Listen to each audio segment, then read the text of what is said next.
Olá, professores, tudo bem com vocês? Sejam bem-vindos a mais um encontro formativo para professores da Rede Pública Estadual de São Paulo, pelo Programa de Recuperação e Aprofundamento de Aprendizagens. Hoje com o tema Leitura e Letramento com foco nos níveis de leitura e na complexidade dos gêneros textuais em relação a SA6, volume 1 do material Aprender Sempre. Farei uma breve descrição a meu respeito. Eu sou levemente morena, tenho os cabelos castanhos na altura dos ombros, olhos castanhos também. Estou usando óculos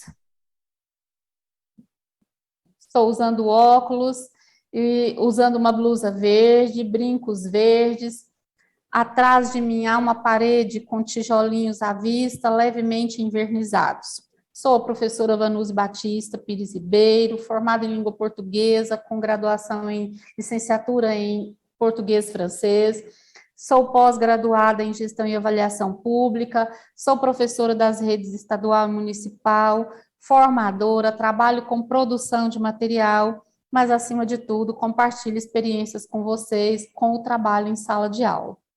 Ok? Então, para a nossa conversa de hoje, retomando o nosso tema, leitura e letramento com foco nos níveis de leitura e na complexidade dos gêneros textuais indicados na SA6 do material Aprender Sempre destinado ao ensino médio.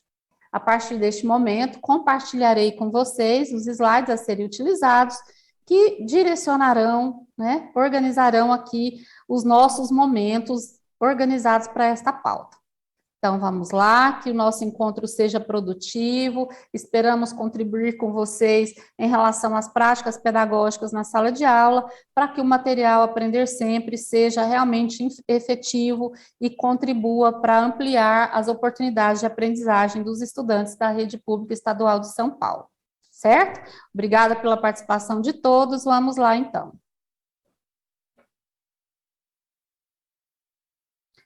Ok? Conseguem visualizar? Tudo certo?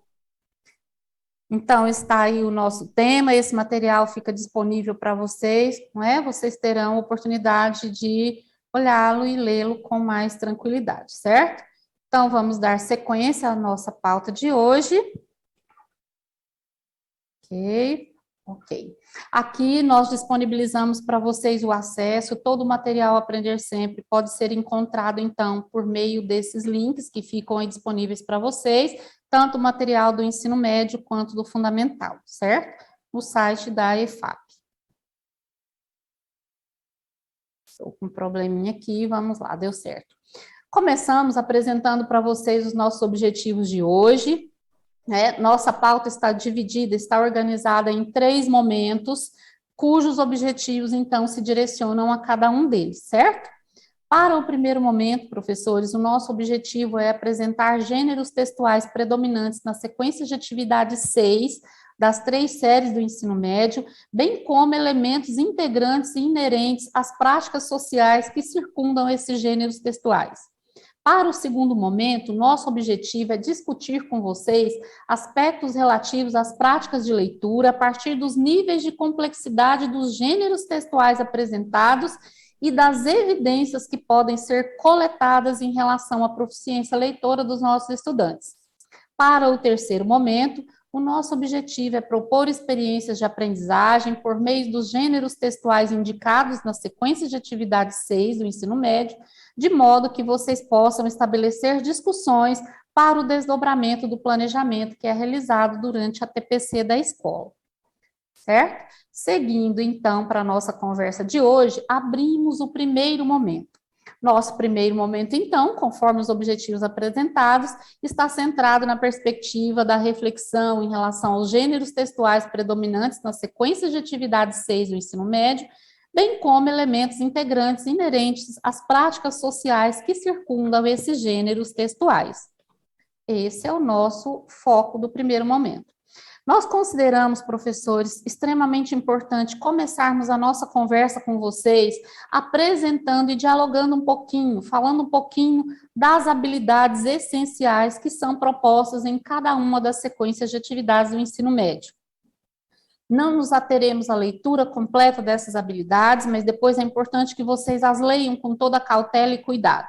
Nós gostaríamos, então, de começar destacando alguns aspectos, destacando algumas situações importantes em relação à consideração dessas habilidades. Na Constituição, na redação, elas apresentam processos cognitivos seguidos dos objetos de conhecimento que precisam ser trabalhados em sala de aula, correto? Então, nós gostaríamos de chamar a atenção para as seguintes questões. Pegando como exemplo a habilidade indicada para a SA6 da primeira série, nós temos mais de um processo cognitivo indicado, ok? Os processos indicados aí são complexos, eles não são processos cognitivos tão simples. Por exemplo, do que estamos falando?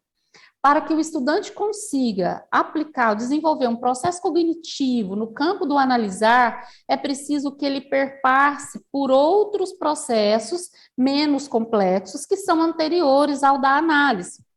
O que nós queremos dizer então, professores? Que é importante que vocês olhem para essas habilidades e considerem o percurso formativo que está sendo proposto em cada sequência, de modo que vocês, em seus planejamentos, tragam situações de aprendizagem, metodologias e façam escolhas assertivas em relação a como essas sequências serão aplicadas em cada turma, em cada unidade escolar, considerando os contextos e as realidades, além de considerar ainda os ritmos de aprendizagem dos nossos estudantes.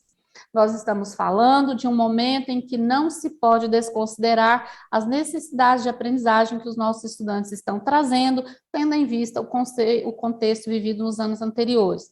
Dessa forma, professores, olhem para essas habilidades da seguinte maneira: o que precisamos fazer, utilizando, então, o material Aprender Sempre, utilizando as sequências de atividades das 8 aulas que estão propostas em cada uma dessas sequências, para que os nossos estudantes, então, desenvolvam essas habilidades e consigam ampliar a proficiência leitora. Correto? Então, é importante que vocês olhem quais são os caminhos propostos por cada uma dessas habilidades e que elas sejam interpretadas de uma maneira muito clara e coerente em relação ao que está sendo proposto, ao que será proposto para cada turma com a qual vocês trabalham. A partir da análise das habilidades, não é? A partir do entendimento do que essas habilidades esperam, propõem para os nossos estudantes, nós apresentamos então para vocês os gêneros textuais predominantes em cada uma dessas sequências de atividades do ensino médio. Nós escolhemos os gêneros textuais que estão direcionados para a produção textual em cada sequência, certo? Então, para a primeira série, nós temos a produção de carta do leitor, para a segunda série, a produção de poema-paródia, e para a terceira série, a produção de anúncio publicitário institucional com orientações relacionadas ao concretismo. Neste momento, professores, nós chamamos a atenção de vocês para a seguinte questão.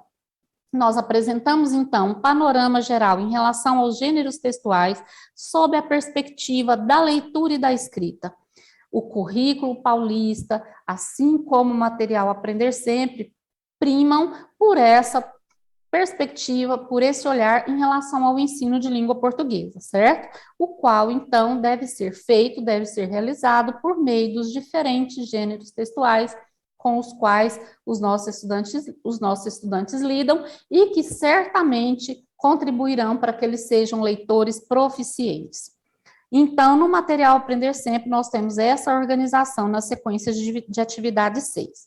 Essa organização com foco nos gêneros textuais se justifica, professores, pelo seguinte fato. Os textos são tratados como material concreto. Eles exercem um conjunto de domínios de aprendizagem, sobretudo ligados à leitura e à produção.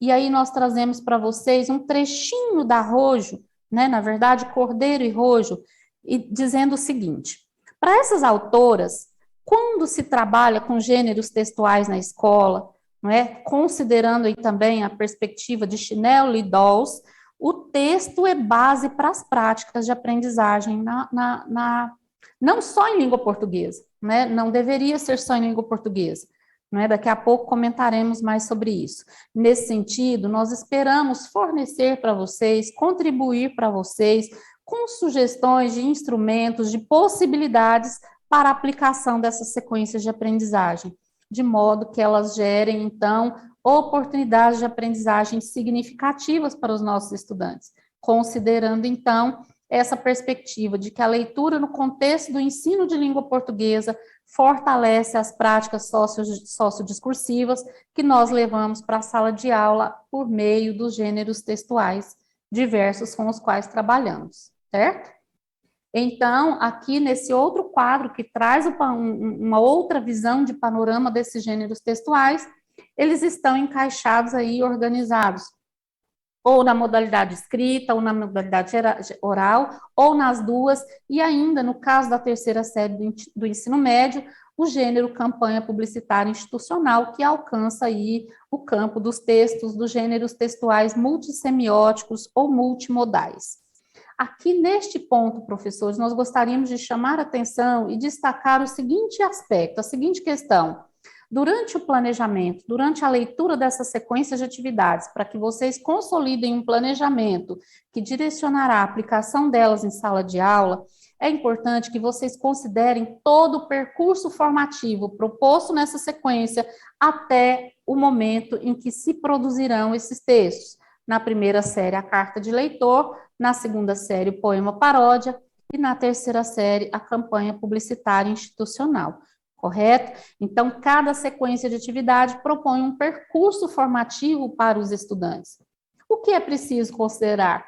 Esse percurso formativo será suficiente, dadas as realidades, dados os contextos em que essas sequências serão aplicadas e ainda as condições de aprendizagem que podem ser oportunizadas aos estudantes?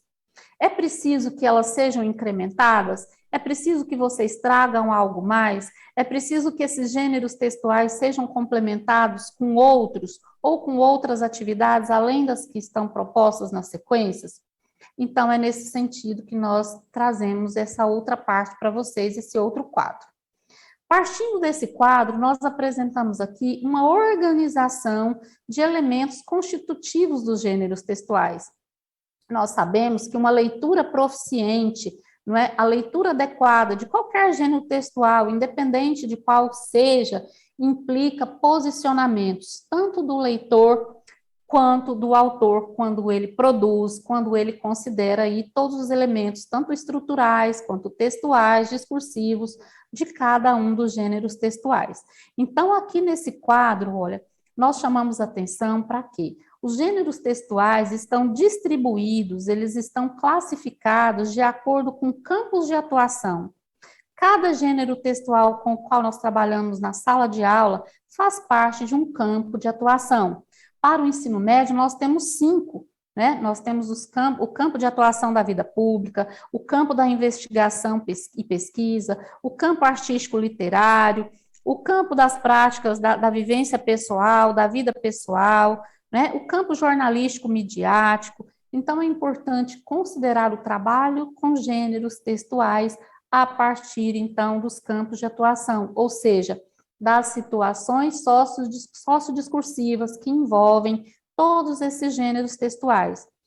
Por quê, professores? Por que nós reforçamos isso, na verdade? Porque todo o trabalho que vocês desenvolvem com os estudantes já está sendo nessa perspectiva. Então, nós só reiteramos, apenas com a intenção de reiterar a necessidade de pontuar, de considerar que, quando trabalhamos com o gênero textual, na sala de aula ou fora dela, existem elementos indissociáveis.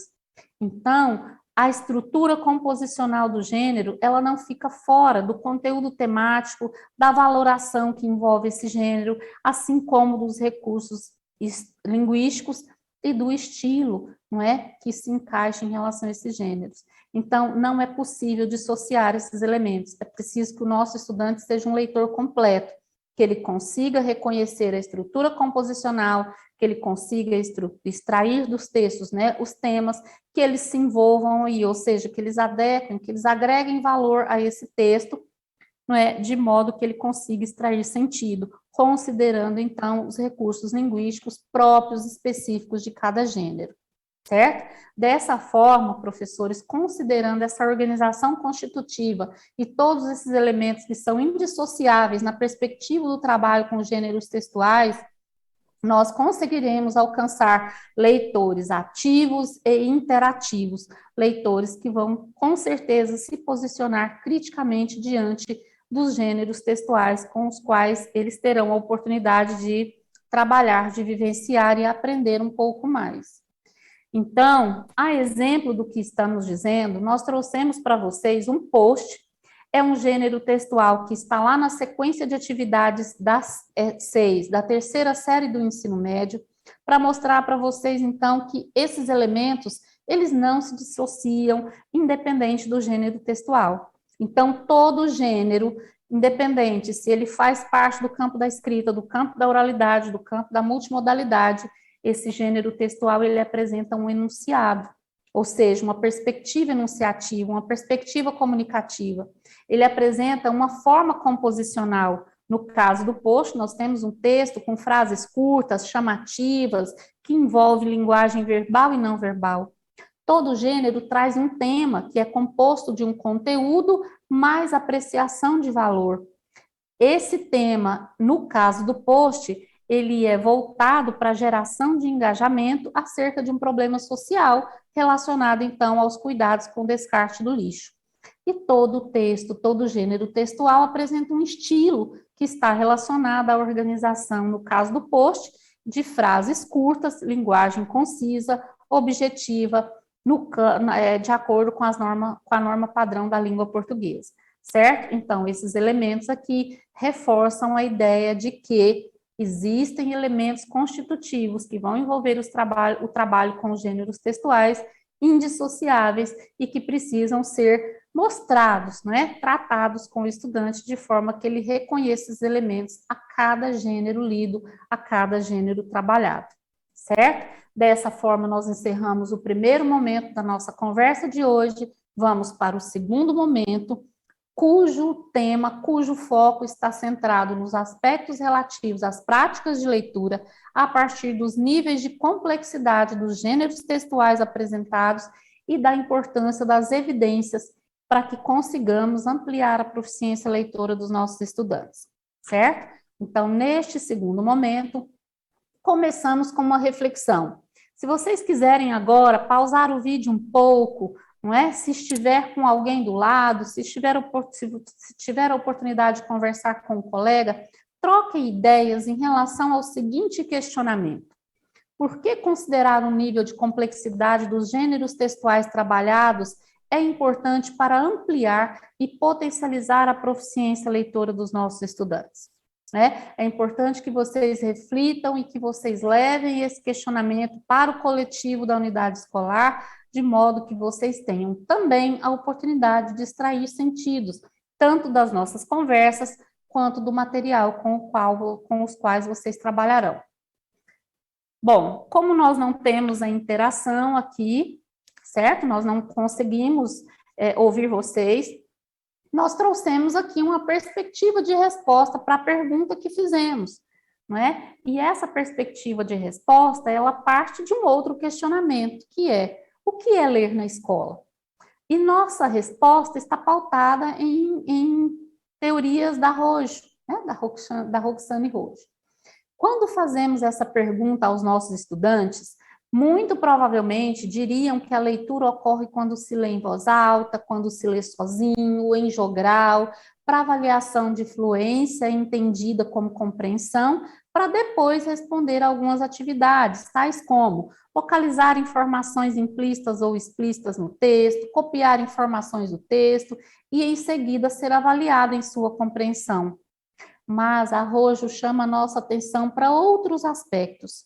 Conforme essa autora, essas respostas não podem ser reducionistas, né? É preciso considerar, além de tudo isso que foi dito anteriormente, que o trabalho com o gênero textual, ou seja, ler na escola, significa oportunizar aos estudantes situações para que eles tenham a capacidade de decodificação, sim, mas para que eles saiam disso, para que eles extrapolem essa decodificação e cheguem, então, ao campo da compreensão, que ocorre quando o estudante consegue aplicar as estratégias de leitura que ele traz consigo e que são motivadas que são movidas a partir da mediação dos professores em sala de aula, ou seja, a nossa atuação é que vai ativar essas estratégias que os estudantes já possuem, oportunizando a eles a aquisição de outras e a aplicação de outras, para que ele amplie, então, a sua proficiência leitora.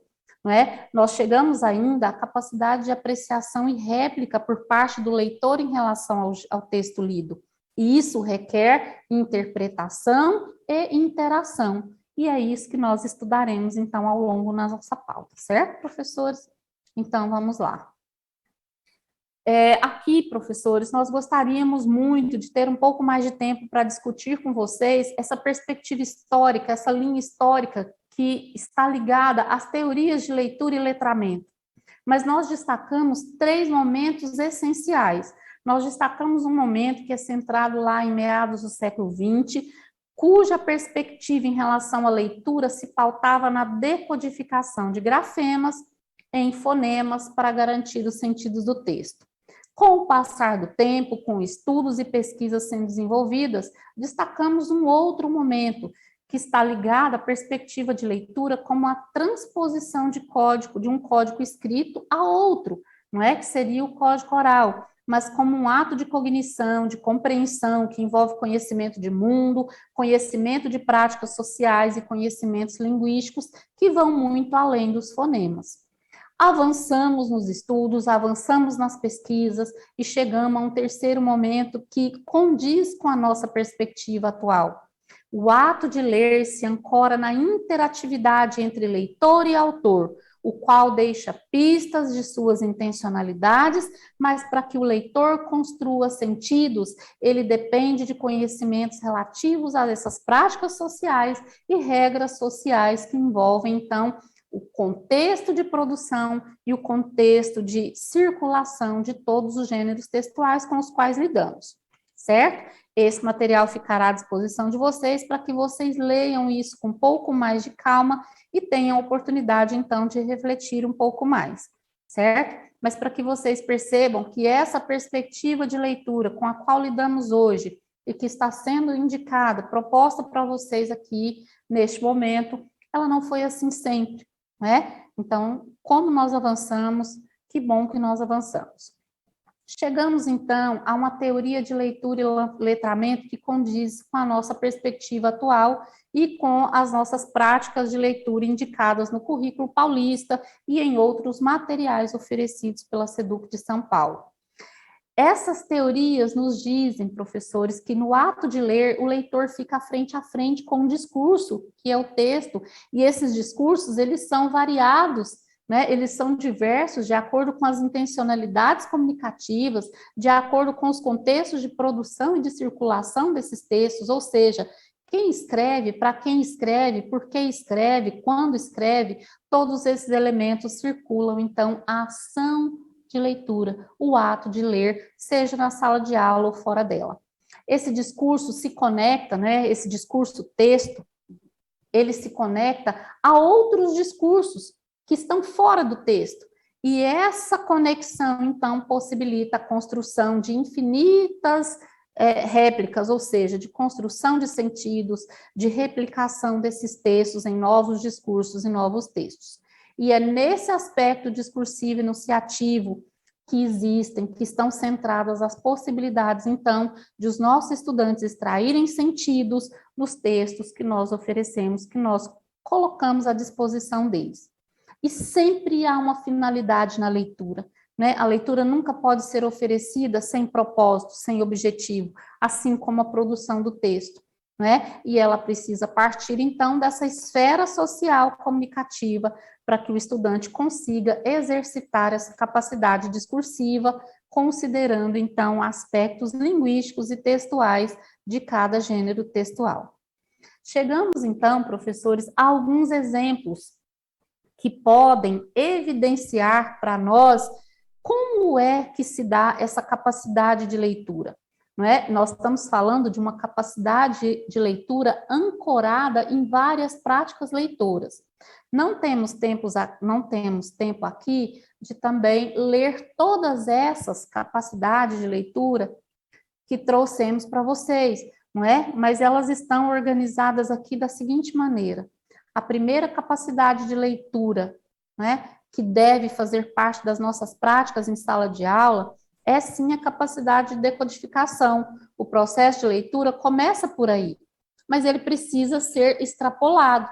Nós precisamos chegar ao campo, ao momento em que o nosso estudante tenha capacidade de compreensão.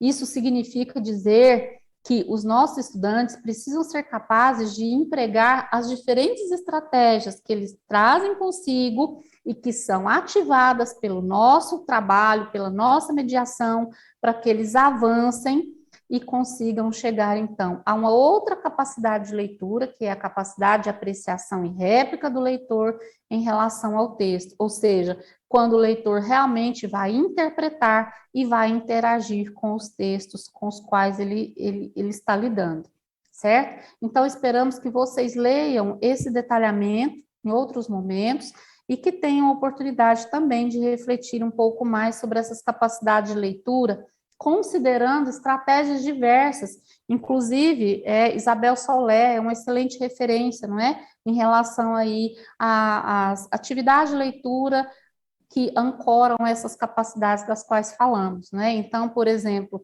o momento anterior à leitura, o momento simultâneo à leitura, o momento posterior à leitura são extremamente importantes para que os estudantes apliquem as diferentes estratégias que eles trazem consigo e que os ajudarão nesse exercício de ler com proficiência o texto que é proposto, certo? E que é condizente também com a etapa de ensino em que ele se encontra. Então, professores, em se tratando de estudantes do ensino médio, né, é importante considerar qual é o nível de proficiência leitora que nós temos, não é? Como estão os nossos estudantes da primeira série, como estão os nossos estudantes da segunda série, como estão os nossos estudantes da terceira série em relação à proficiência leitora, ou seja, que tipo de leitura eles estão conseguindo fazer diante dos gêneros textuais que estão sendo propostos para eles, dadas as complexidades desses gêneros. Então, nós temos aqui um quadro com um resumo de características de leitores que estão no nível 1, características de leitores do nível 2, características de leitores do nível 3, características de leitura do nível 4. Esse quadro foi construído a partir de um estudo desenvolvido pelo CAED, da Universidade Federal de Juiz de Fora, em relação à importância de considerarmos a complexidade dos textos que são ofertados, que são disponibilizados para os estudantes, de acordo com a etapa de ensino em que ele se encontra, para que nós consigamos avaliar, analisar a proficiência leitora desses estudantes e, consequentemente, professores, aplicarmos atividades que sejam produtivas, que sejam assertivas em relação às necessidades que eles apresentarem. Então, quando nós trouxemos para vocês alguns exemplos de gêneros textuais que estão lá na sequência de atividade 6 da terceira série, por exemplo, o post. É um texto curto, um texto pequeno, mas qual o nível de complexidade desse gênero textual que envolve aspectos multissemióticos? É um texto que traz linguagem verbal misturada à linguagem não verbal e que precisa, então, exige do leitor uma proficiência de leitura maior, exige um nível de leitura maior. Os nossos estudantes conseguem, então vamos chegar lá a partir desse quadro. Também não há tempo para nos atermos à leitura detalhada de cada um desses níveis, mas é importante que vocês observem para que vocês tenham o direcionamento e possam coletar evidências em relação ao nível de leitura que os leitores estão apresentando em cada série do ensino médio, correto? Então, chegamos ao terceiro momento da nossa pauta, e aqui nós falaremos um pouquinho da importância da coleta de evidências, né, a partir de rubricas relativas à leitura, que nos direcionam para entender, para perceber quais são os níveis de leitura que os nossos estudantes estão apresentando, de modo que a gente consiga contribuir para que eles extraiam efeitos de sentidos adequados dos textos com os quais eles irão trabalhar na sequência de atividade 6 e, consequentemente, consigam produzir bons textos, certo? Então, professores, para que falemos um pouco sobre a importância das evidências, não é? Na consideração dos níveis de leitura dos nossos estudantes, há aqui algumas reflexões também da Rojo. Não dá tempo, né? Nós não temos tempo para ler detalhadamente, mas gostaríamos de destacar o seguinte: existem várias concepções relacionadas à leitura que podem contribuir para a ampliação da proficiência leitora do estudante, certo? E são concepções que atendem muito bem essa perspectiva que nós trazemos aqui a partir do currículo de São Paulo, a partir do material Aprender Sempre, não é? Então, o ato de ler envolve práticas, envolve procedimentos, não é? Capacidades que estão relacionadas ao momento em que o estudante está. Ou seja, é preciso considerar os níveis de leitura considerando ainda o momento em que o estudante está, ou seja, qual é o nível de leitura adequado para um estudante de ensino médio da primeira, da segunda e da terceira série, não é? Quais estratégias esses estudantes precisariam aplicar sendo estudantes do ensino médio e lendo textos com complexidade mais alta? Por exemplo, quando nós falamos de gêneros textuais trabalhados no ensino médio, nós estamos falando, então, de gêneros textuais com complexidade 3 ou 4, não é? Então, como é que os nossos estudantes estão se comportando diante desses textos? Então, considerem esses procedimentos de leitura aqui, trazidos pela Rojo, e que são alguns exemplos que poderão contribuir para que vocês direcionem os planejamentos de aplicação dessas sequências de atividades lá na sala de aula, certo? Partindo, então, dessas sugestões da Rojo, nós fazemos uma outra pergunta.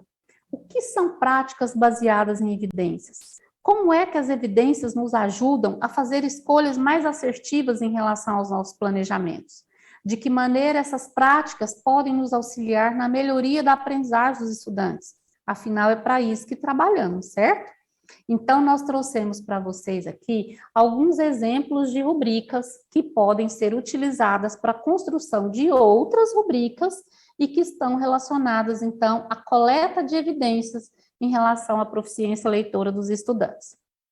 Em relação às estratégias de leitura, alguns exemplos, então, que podem aparecer nas rubricas de avaliação ou nas rubricas utilizadas para a coleta de evidências. Para sabermos se os nossos estudantes estão conseguindo aplicar de forma satisfatória estratégias de leitura, nós podemos pensar, então, em que esse estudante consegue localizar informações no texto, sejam elas explícitas ou implícitas, ele consegue identificar o tema, realiza inferências, identifica o gênero textual, a função e o destinatário do texto. Em relação aos efeitos de sentido, como coletar evidências? Que podemos coletar? Olha, que dados nós podemos trazer que podem nos dizer se os nossos estudantes estão identificando os efeitos de sentido em relação às seleções lexicais dos gêneros textuais trabalhados? Ele consegue analisar efeitos de sentido relacionados aos variados recursos linguísticos e persuasivos utilizados nesses textos? Ele reconhece o uso de recursos persuasivos em diferentes textos argumentativos? Em relação ao processamento dos textos, será que ele estabelece adequadamente as relações entre os elementos coesivos empregados nos textos? Será que ele utiliza elementos ou conhecimentos linguísticos e gramaticais para extrair sentido desses textos?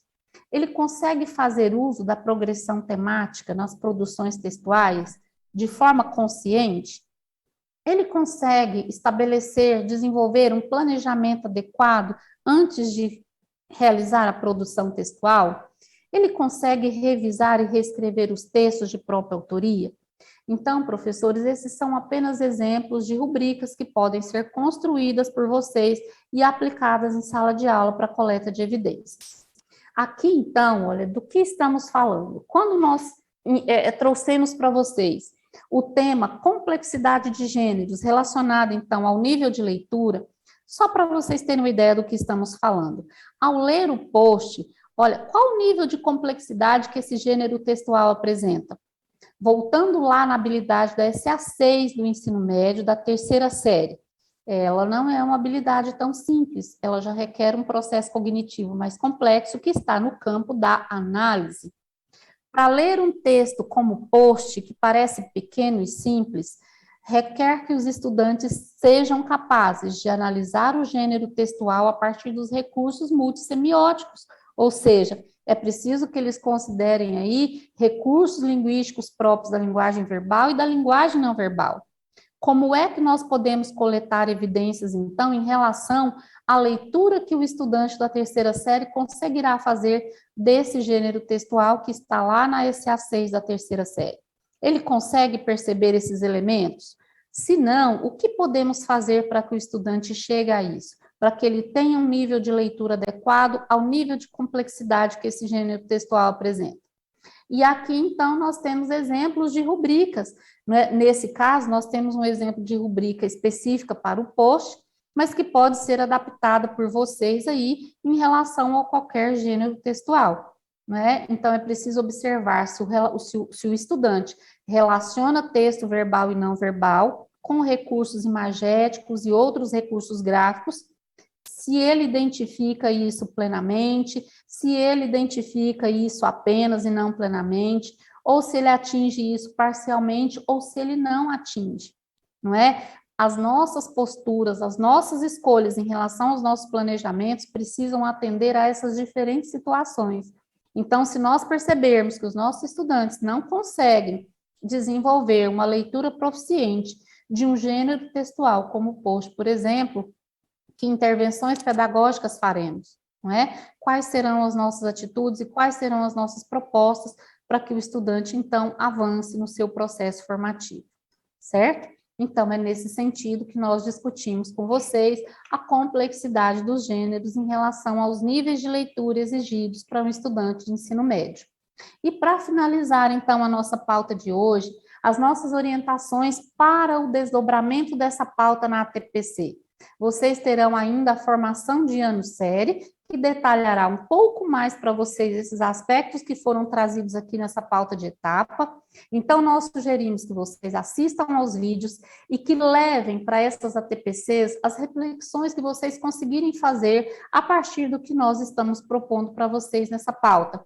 Dialoguem com todos os professores, tanto da sua área de atuação, quanto de outras áreas. Em se tratando de ensino médio, nós estamos falando ainda mais de uma perspectiva integradora entre componentes curriculares e entre áreas, certo?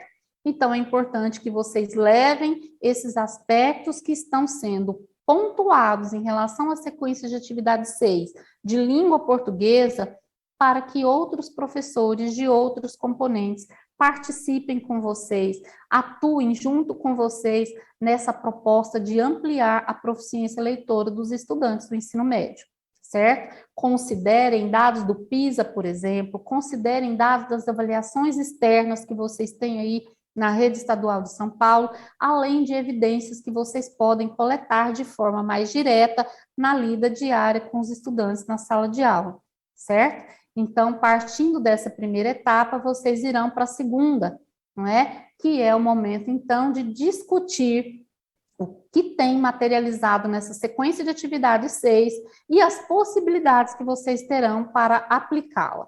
Na terceira etapa, então, é importante que vocês se voltem para as habilidades essenciais de cada série do ensino médio e se organizem também de forma coletiva para que todos os professores de todos os componentes ou de todas as áreas contribuam para o desenvolvimento satisfatório dessas habilidades, certo? O engajamento de toda a equipe durante o planejamento é essencial, ok? Para finalizar, sistematizando o nosso encontro. A nossa proposta de hoje, então, foi no sentido de trazer para vocês discussões relativas aos gêneros textuais predominantes na sequência de atividade 6 do ensino médio, considerando o nível de complexidade dos gêneros textuais que estão apontados nessa sequência de atividades em relação aos níveis de leitura que os nossos estudantes estão conseguindo fazer, certo? E para isso, então, nós trouxemos alguns aspectos teóricos que envolvem aí o ato de ler, não é? A proposta que deve ser considerada durante as nossas atividades de leitura em sala de aula. E para isso nós exemplificamos, né, com gêneros textuais que estão propostos lá na sequência de atividade 6 do material Aprender Sempre do ensino médio. É muito importante, professores, que vocês contribuam com as nossas pautas, que vocês contribuam com as nossas discussões. Deixem aqui os seus comentários, deixem as suas considerações, e a nossa intenção é sempre melhorar, é sempre contribuir e apoiar o excelente trabalho que vocês já realizam aí na sala de aula. Que o material Aprender Sempre seja um excelente aliado para desenvolver, então, a proficiência leitora dos nossos estudantes de forma coerente com a etapa em que eles estão, né? Pensando, então, em estudantes que estão concluindo a educação básica, precisamos contribuir para que eles sejam leitores ativos, interativos e sejam capazes de estabelecer diferentes relações comunicativas em quaisquer situações que desejem. Muito obrigada pela participação de vocês, né? Agradecemos imensamente, esperamos ter atendido às perspectivas, trazemos, então, alguns pontos de luz sobre aspectos importantes em relação à leitura, não é? Com certeza vocês terão outras contribuições aí que fortalecerão, então, a nossa discussão de hoje. Então, muito obrigada, desejamos um excelente trabalho com a sequência de atividade 6 aí na sala de aula. Muito obrigada, professores, pela participação de hoje.